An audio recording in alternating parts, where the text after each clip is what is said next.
ప్రముఖ విద్యావేత్త, స్వాతంత్ర సమరయోధురాలు అరుణా అసఫ్ అలీ. అసలు పేరు అరుణా గంగూలీ.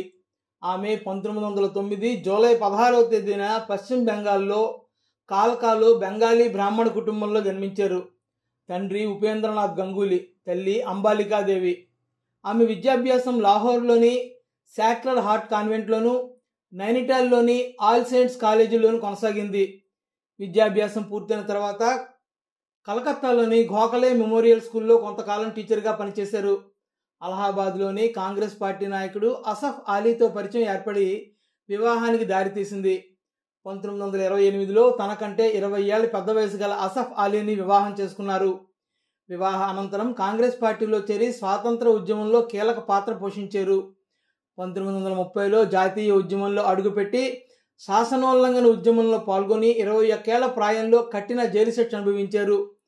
1931లో తెహార్లో జైలు శిక్ష అనుభవిస్తున్నప్పుడు రాజకీయ ఖైదీలకు కల్పిస్తున్న వసతులపై ఆగ్రహం వ్యక్తం చేసి హంగర్ స్ట్రైక్ చేశారు.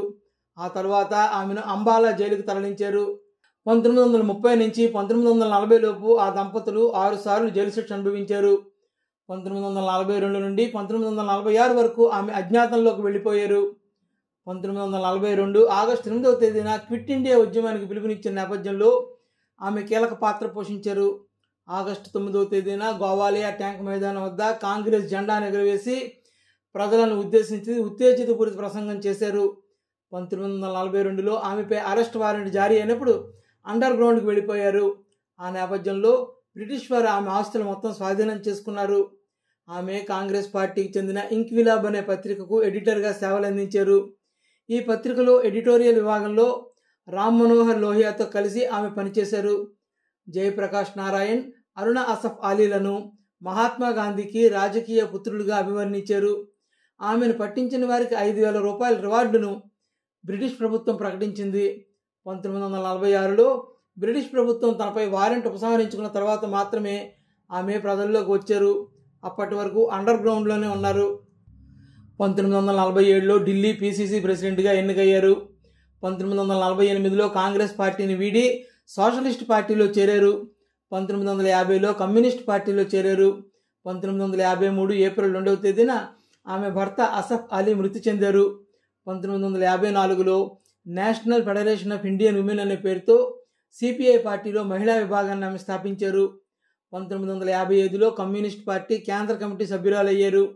1958లో సిపిఐ పార్టీ నుంచి బయటకు వచ్చేసి 1958లోనే ఢిల్లీ నగరానికి తొలి మహిళా మేయర్గా ఎన్నికయ్యారు.